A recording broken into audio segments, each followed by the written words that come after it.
Welcome to लेस्ट स्टी पे दरअसल डिस्कस करेंगे आज यहाँ पर सीटेट पेडोलॉजी की। इससे पहले सीटेट पेडोलॉजी पर मेरा एक और वीडियो आ चुका है। अगर आपने अभी तक वो वीडियो नहीं देखा है तो प्लीज़ उस वीडियो को अब देख लें। उसके बाद ये मेरा दूसरा वीडियो है सीटेट पेडोलॉजी पर, तो यहाँ पर मैं डिस्कस करूँगा प्रीवियस ईयर पेपर की ही। तो ये सेकेंड वीडियो है। अगर आपने पहला वीडियो नहीं देखा तो देख लें और मेरे चैनल को लाइक और सब्सक्राइब भी कर लें।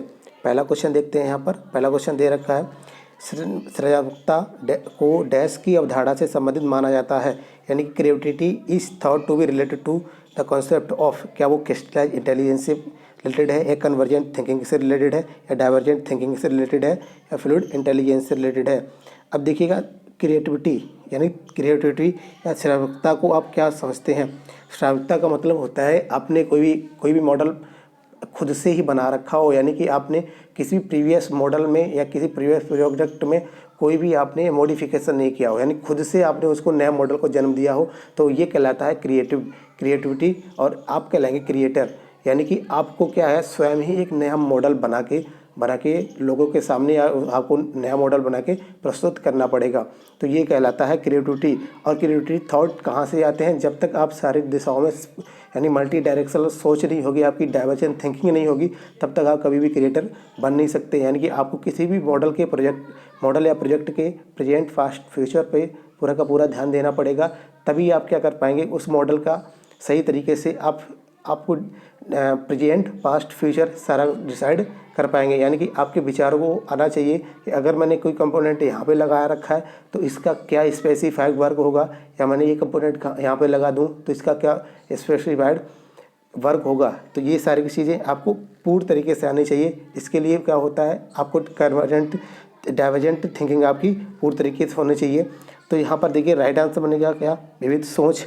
अगर बात करें यहाँ पर फर्स्ट, सेकंड और फोर्थ की, यानी क्रिस्टलाइज इंटेलिजेंस, कन्वर्जेंट थिंकिंग और फ्लूइड इंटेलिजेंस, तो ये सारी अलग अलग साइकोलॉजिस्ट ने, अलग अलग मनोवैज्ञानिक ने अपनी अलग अलग ये विचार दे रखे हैं, अलग अलग थ्योरी दे रखी हैं। तो ये यहाँ पर अलग अलग विचारों के साथ साथ यहाँ पर राइट आंसर बनेगा डाइवर्जेंट थिंकिंग, यानी कि आपकी जो सोचने की क्षमता है वो ना क्या होनी चाहिए, मल्टी डायरेक्शनल होनी चाहिए। नेक्स्ट क्वेश्चन पर चलते हैं। नेक्स्ट क्वेश्चन देखिएगा। नेक्स्ट क्वेश्चन दे रखा, किसी भाषा के स्वीकृत ध्वनि संयोजनों को इसके डैश नियमों के अंतर्गत बताया जाता है। यानी कि अगर बात करें यहाँ पर आप भाषा के स्वीकृति ध्वनि संयोजनों, यानी कि आप स्वीकृति ध्वनि संयोजन की बात कर रहे हैं, तो ये किसके अंतर्गत बताया जाता है। क्या वो व्याकरणिक है, क्या वो वाक्यात्मक है, या विभक्ति विषयक है, या ध्वनि संबंधित है। अब आप ध्यान दीजिए यहाँ पर ध्वनि संयोजनों, अरे ध्वनि संयोजनी होगा तो इसका मतलब क्या है, आप क्या क्रिएट कर रहे हैं। मान के चलिए आप व्याकरण कर रहे हैं, तो व्याकरण में अगर आप संस्कृत पढ़ा रहे हैं या संस्कृत पढ़ रहे हैं, तो वहाँ पर क्या होगा, संस्कृत के ही सारे के सारी चीज़ें आएंगी। यानी कि जो भी लिख रहे हैं ना, वो सारे के सारा संस्कृत में ही होगा। अब वहाँ पर हिंदी या इंग्लिश का यूज नहीं कर पाएंगे। और अगर वाक्यात्मक की बात करें तो वाक्यात्मक जैसे लिख दिया जाता है, कोई भी वाक्य बोल दिया जाए, राम घर जाता है, तो इसमें क्या होगा कि आपने सीधा एक वाक्य बोल दिया, दूसरे वाले वाक्य को हो सकता है कि लास्ट में लय तान ये आप ना बनाएं, लेकिन होगा क्या, आप क्या करेंगे यहाँ पर ध्वनि संबंधी में क्या होता है, आपके सारे के सारे ध्वनियाँ जितनी होगी ना वो एक तरीके से लयबद्ध होनी चाहिए। तो यहाँ पर राइट आंसर बनेगा क्या, ध्वनि संबंधी, यानी कि भाषा स्वीकृति ध्वनि संयोजन को इसके ध्वनि संबंधी नियमों के अंतर्गत बताया जाता है। नेक्स्ट क्वेश्चन चलते हैं। नेक्स्ट क्वेश्चन देखिएगा। नेक्स्ट क्वेश्चन यहाँ पर दे रखा है, जब सोचने की प्रक्रिया किसी भाषा द्वारा प्रभावित होती है तो ऐसी स्थिति को कहते हैं।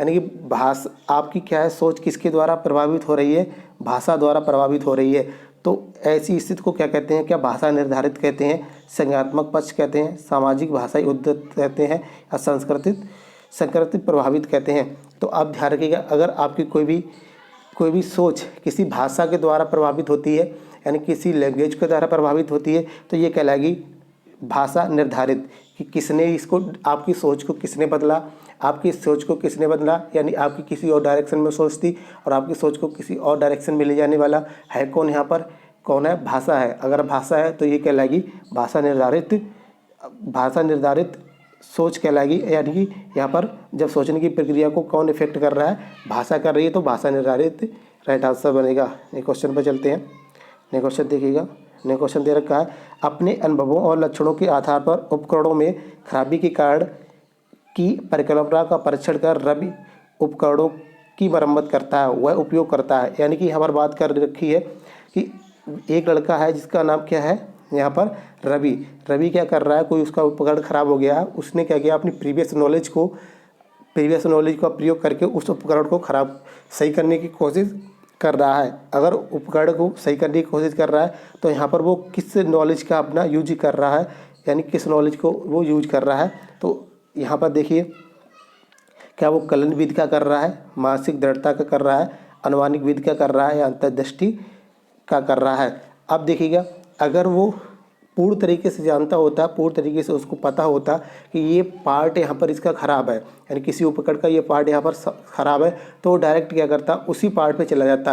लेकिन वो यहाँ पर क्या कर रहा है, खोज रहा है, ढूंढ रहा है। और खोज रहा है, ढूंढ रहा है, इसका मतलब क्या है, वहाँ पर ह्यूरिस्टिक विधि। और ह्यूरिस्टिक का मतलब भी क्या है, ह्यूरिस्टिक का मतलब है कि मैंने खोज कर लिया, यानी कि ह्यूरिस्टिक का तात्पर्य क्या होता है, मैंने खोज कर लिया। तो यहाँ पर वो अलग अलग पार्ट में जाएगा, जब धीरे धीरे वो हर पार्ट को चेक करेगा तो कहीं ना कहीं जो पार्ट ख़राब होगा, अगर उस पार्ट पे पहुँच जाएगा तो उसको क्या करेगा, वो उसको पता चल जाएगी आखिर में पार्ट ये वाला इसका ख़राब है इस उपकरण का। तो वहीं पे वो करेगा, फिर इसके मतलब उसके मन में क्या बचा रहेगा, वो कहेगा कि मैंने इसको खोज लिया है। और ये कहलाता है ह्यूरिस्टिक मेथड। ह्यूरिस्टिक मेथड को देने वाला कौन व्यक्ति था, H.E. आर्मस्ट्रांग। तो यहाँ पर राइट आंसर बनेगा ह्यूरिस्टिक। ह्यूरिस्टिक का अगर शाब्दिक अर्थ भी लिखना चाहे तो ह्यूरिस्टिक का शाब्दिक अर्थ होता है मैंने खोज कर लिया। नेक्स्ट क्वेश्चन पर चलिए। नेक्स्ट क्वेश्चन देखिएगा, नेक्स्ट क्वेश्चन दिखा रखा है, दिव्या अक्सर निर्देशित कार्यों को छोटे छोटे हिस्सों में विभाजित कर आसान बना लेती है, वह उपयोग करती है। यानी दिव्या है ना, दिव्या के पास अब मान के चलिए कोई 5 प्रोजेक्ट है, यानी कि 5 प्रोजेक्ट है, तो दिव्या क्या करती है, वो सारे 5 प्रोजेक्ट को इकट्ठा न करके क्या करती है, उनको अलग अलग तोड़ लेती है। जैसे आप मान के चलिए आपको कोई बुक पढ़नी है, आप पूरी बुक को एक साथ ना रीड करके क्या करें, आप पूरी बुक को एक साथ रीड ना करके अलग अलग चैप्टर, आज एक चैप्टर पढ़ लिया, कल एक चैप्टर कर लिया, परसों एक चैप्टर कर लिया, यानी फाइनल गोल को आप क्या करें, डिवाइड कर दें। तो इसको यहाँ पर तो ये कहा गया कि वह उपयोग कर रही है, यानी वो किस शैली का उपयोग कर रही है यहाँ पर, क्या वो द्वितीय विस्तारण विधि का उपयोग कर रही है, उपलक्ष्य विशेषण विधि का कर रही है, क्रियात्मक जड़ता नियामक विधि का कर रही है, कम करने की विधि का कर रही है। तो यहाँ पर राइट आंसर बनेगा उपलक्ष्य विशेषण विधि, यानी कि सब लॉजिकल एनालिसिस। यानी कि उसने क्या किया, जो वास्तव में लॉजिकल था उसको क्या करा, सब पार्ट में तोड़ लिया, अलग अलग पार्ट में तोड़ लिया। पूरा पार्ट को उसने इकट्ठा ना करने की कोशिश की, अलग अलग पार्ट को उसने तोड़ लिया।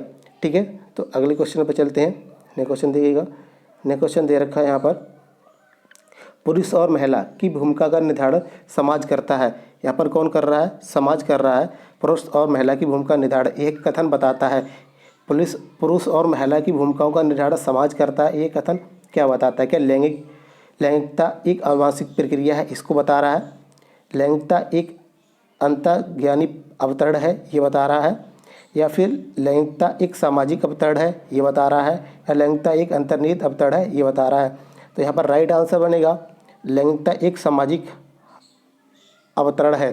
ध्यान रखिएगा, लैंगिकता एक सामाजिक अवतरण है। जबकि अगर यहाँ पर बात करते हैं सेक्स को भी हिंदी में भी आप क्या कहेंगे, लिंग ही कहेंगे। तो अगर सेक्स की बात करिए है तो सेक्स बायोलॉजिकल आपका है। तो यहाँ पर क्या होगा कि यहाँ पर अगर बात करें पुरुष और महिला की भूमिका का निर्धारण, यानी पुरुष और महिला को जो अलग अलग कार्य दे दिया जाता है, ये जो है कौन निर्धारित करता है, ये समाज निर्धारित करता है। बता दिया जाता है कि महिला को खाना बनाना है या लड़की को खाना बनाना है, जबकि पुरुष को ऑफिस वर्क करना है, यानी बाहर का काम देखना है। ये कौन निर्धारित करता है, ये थॉट्स कौन बना के रखा है, यहाँ पर ये समाज बना के रखा है। तो लैंगिकता एक सामाजिक अवतरण है। जबकि अगर बात करेंगे सेक्स, तो सेक्स एक बायोलॉजिकल अवतरण है। तो नेक्स्ट क्वेश्चन पे चलिएगा, नेक्स्ट क्वेश्चन देखिएगा। नेक्स्ट क्वेश्चन दे रखा है, ग्रेडिंग, कोडिंग, अंकन और क्रेडिट संचय प्रणाली डैश के उदाहरण हैं। यानी कि कक्षा के बच्चों की स्थिति का निरूपण करते हैं कौन, ग्रेडिंग, कोडिंग, अंकन और क्रेडिट संचय। ऑप्शन नंबर 2 है आलेख पत्र में अकादमिक प्रगति को दर्शाते हैं। अधिगमकर्ता, थर्ड है अधिगमकर्ता की उपलब्धि की आकलन की गणन विधि है। या परीक्षा के उत्तर पत्रों की मूल्यांकन की प्रक्रिया है। तो यहाँ पर राइट आंसर बनेगा ऑप्शन नंबर 3, यानी अधिगमकर्ता की उपलब्धि के आकलन की गणन विधि है। यानी कि ग्रेडिंग, कोडिंग, अंकन और क्रेडिट से आप क्या समझ पाते हैं कि बच्चे ने कितना अभी तक सीख रखा है और कितना उसका, जैसे आप समझ लीजिए कि कोई 100 मार्क का आपका पेपर होता है, तो 100 मार्क में आपको जब वहाँ पर नंबर दिए जाते हैं तो इसका मतलब क्या किया गया, आपका इवैल्यूएशन किया गया कि आप 70 या 80 मार्क लेके आए। ये क्या है, आपने 100% में कितना सीखा, 70% सीखा। तो यहाँ पर ग्रेडिंग, इससे क्या पता चला, आपने 70% तो सीख लिया, बाकी 30% आपने नहीं सीख रखा। उसी प्रकार से यहाँ पर ग्रेडिंग, कोडिंग और अंकन में क्या होगा, आपको ये पता चलता है कि उस बच्चे ने कितना सीख रखा है और कितना नहीं सीख रखा है। तो ये अब यहाँ पर आपको एक ऑप्शन कन्फ्यूज करना होगा, आलेख पत्र में अकादमिक प्रगति को दर्शाने के लिए तो उपयोग किया जाता है, लेकिन होता क्या है, यहाँ पर विद्यार्थी का सही तरीके से आप आकलन कर पाते हैं उसने आखिर में सीखा कितना है। नए क्वेश्चन पे चलिए। नए क्वेश्चन दे रखा है यहाँ पर, अधिगमकर्ता की उपलब्धि का आकलन शिक्षकों की सहायता करता है। यानी अधिगमकर्ता की उपलब्धि शिक्षकों में क्या सहायता करता है, क्या बता रहा है। अब देखिए, शिक्षण अधिगम विधियों की प्रभावशीलता का मूल्यांकन करने में। ऑप्शन नंबर 2, कक्षाओं में अधिगमकर्ता की क्षमता समूह बनाने में। ऑप्शन नंबर 3, शिक्षण के लिए गतिविधियों की सूची तैयार करने में। ऑप्शन नंबर 4, अधिगमकर्ता के प्रदर्शन का रिकॉर्ड रखने में। तो यहाँ पर देखिएगा, यहाँ पर अधिगमकर्ता की उपलब्धि क्या बता रहा है। जैसे कोई टीचर है, कोई टीचर अगर आपको पढ़ा रहा है, कोई टीचर किसी क्लास को पढ़ा रहा है, तो जो अधिगमकर्ता है स्टूडेंट है, अगर स्टूडेंट अगर रिजल्ट अच्छा देगा तो इसका मतलब क्या है, यानी कि अधिगमकर्ता ने अच्छा सीखा और उस टीचर ने अच्छा सिखाया। अगर रिजल्ट खराब आया पूरी क्लास का, तो इसका मतलब कहीं ना कहीं टीचर के पढ़ाने में ही कुछ ना कुछ कमी है, यानी उसके टीचिंग जो मेथड्स है वो कहीं ना कहीं गलत है। तो इसका मतलब क्या है, अधिगमकर्ता की उपलब्धि क्या दिखाता है कि टीचर ने आखिर कितना, यानी ऑप्शन नंबर 1 पढ़िएगा, शिक्षण अधिगम विषयों की प्रभावशीलता का मूल्यांकन करने में। यानी कि शिक्षण कितना अच्छी तरीके से हुआ है और बच्चे ने किसी अच्छी तरीके से उसने अधिगम किया है, इसको दर्शाता है। देखिए, आप समूह तो कक्षा में कभी बनाएंगे ही नहीं। शिक्षण की गतिविधियों की विशेष सूची तैयार करने में, शिक्षण गतिविधि तो टीचर खुद ही तैयार करता है। अधिगम करता है कि प्रदर्शन का रिकॉर्ड रखने में, रिकॉर्ड क्या रखा जाता है, रिकॉर्ड में कोई मतलब नहीं है। ऑप्शन नंबर, अगले क्वेश्चन पे चलिए, दे रखा है, समावेशी शिक्षा डैश के सिद्धांत पर आधारित है। क्या वो समता एवं समान अवसर के, सामाजिक अस्तित्व एवं वैश्वीकरण के, विश्वबंधुता के, या सोशल इक्विलिब्रियम के।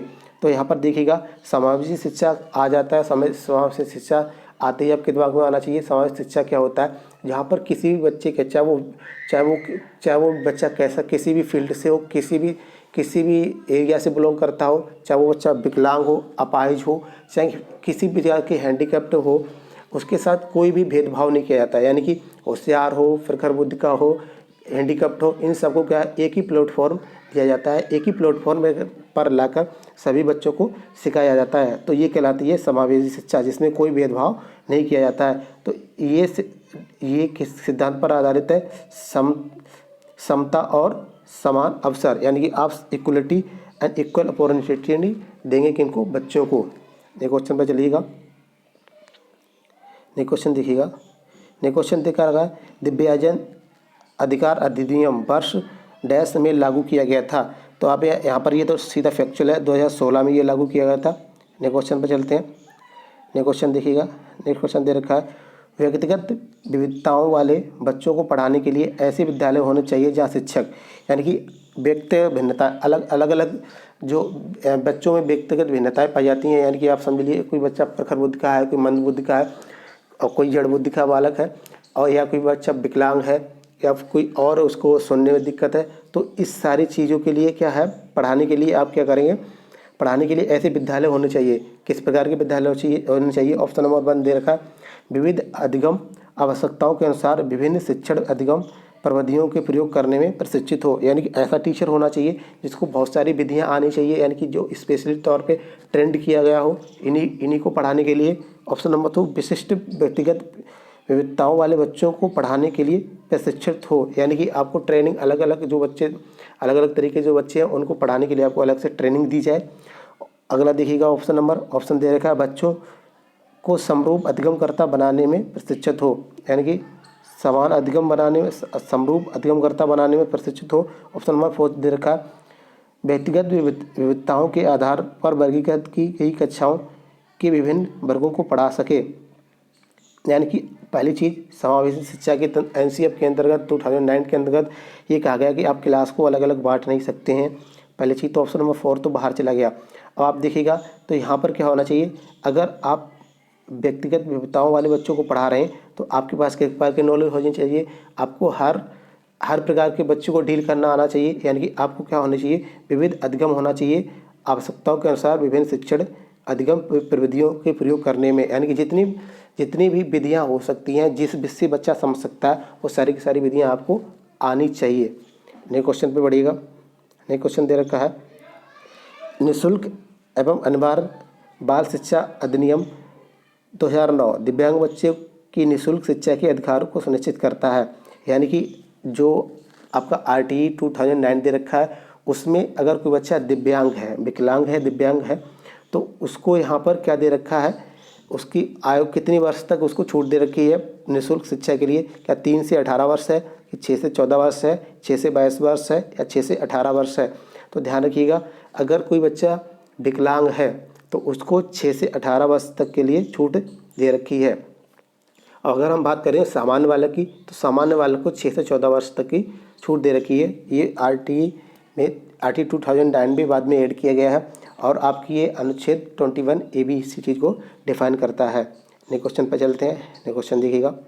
नए क्वेश्चन देखा, विविध अधिगमकर्ता के लिए सुगम्य स्वरूपों में शिक्षण अधिगम सामग्री प्रदान करने का डैश से है, यानी कि तात्पर्य डैश से है। क्या शिक्षण व्यवसायिकता की सार्वभौमिक संहिता है, शिक्षण के सार्वभौमिक मानववादी दृष्टिकोण, या अधिगम की सार्वभौमिक संरचना से, सार्वभौमिक समावेशी शिक्षा के नैतिक विचार से है। तो यहाँ पर राइट आंसर बनेगा अधिगम की सार्वभौमिक संरचना से। नए क्वेश्चन पर चलिएगा। नए क्वेश्चन देखते हैं। नए क्वेश्चन दे रखा है, जागरूकता एवं संज्ञानात्मक क्षमताओं का नियंत्रण, जैसे योजना बनाना, समीक्षा करना और संशोधन करना इत्यादि डैश में अंतर्निहित हैं। ये सारे के सारे जितनी बता रखे हैं कौन, स्वजागरूकता, संज्ञानात्मक क्षमता का नियंत्रण, जैसे योजना बनाना, समीक्षा करना, संशोधन करना, ये किसके अंतर्गत निहित है। तो यहाँ पर देखिएगा, क्या वो संज्ञान बोध के अंतर्गत आते हैं, या संज्ञान के अंदर आ जाते हैं, या समायोजन के अंदर आ जाते हैं, या केंद्रीकरण के अंदर आते हैं। तो राइट आंसर बनेगा यहाँ पर संज्ञान बोध। नए क्वेश्चन पर चलते हैं। नए क्वेश्चन देखिएगा। नए क्वेश्चन दे रखा है यहाँ पर, जब बच्चे प्राप्त की गई सूचनाओं की व्याख्या करने के लिए अपने अनुभवों के आधार पर सोचते हैं तो उसे डैश कहा जाता है। क्या सृजनात्मक सोच की जाती है, कि अमूर्त सोच की जाती है, कि मोह सोच की जाती है, कि प्रगतिवादी सोच कही जाती है। तो अगर आप थोड़ा देखेंगे तो यहाँ पर क्या बात की गई है, जब बच्चे अपनी प्राप्त की गई सूचनाओं की व्याख्या करने के लिए अपने अनुभवों के आधार पर, यानी कि वो क्या करेंगे, अनुभवों के आधार पर सोच रहे हैं। तो अब देखिएगा यहाँ पर पहला सृजनात्मक सोच दे रखा, मैंने अभी बता रखा क्वेश्चन नंबर 1 में। क्रिएटिव कब कहलाएगा, जब वो स्टूडेंट क्या करे, किसी भी चीज़ को खुद से क्रिएट करे तो वो कहलाएगा क्रिएटर, यानी क्रिएटिव कहलाएगा। अमूर्त सोच की बात करें, अमूर्त सोच ऐसी सोच जो उसके सामने कोई भी चीज़ है नहीं और उसके बारे में बालक सोच ले। और ऑप्शन नंबर 3 देखा मूर्त सोच, यानी कि अनुभव के आधार पर वो तभी आपको बता सकता है कि जब उसके सामने कोई भी चीज़ प्रकट की जाए और वो प्रकट की गई चीज़ के बारे में सही तरीके से सोच पाए, तो यही क्या कहलाएगी, उसके लिए उसने जो ज्ञान प्राप्त कर रखा उसी को क्या करेगा, वो आधार बनाकर उस चीज़ को बारे में सोच सकता है। तो इस प्रकार आज मैंने 15 क्वेश्चन कराए हैं, तो आगे के 15 क्वेश्चन भी आएंगे। पहले इस वीडियो को अभी आप देख लीजिएगा, नेक्स्ट वीडियो में मैं और 15 क्वेश्चन का डिस्कशन करूँगा। थैंक यू फॉर वॉचिंग मी। और मेरे चैनल को अभी तक आपने सब्सक्राइब नहीं किया है तो प्लीज़ सब्सक्राइब कर लीजिएगा। Thank you.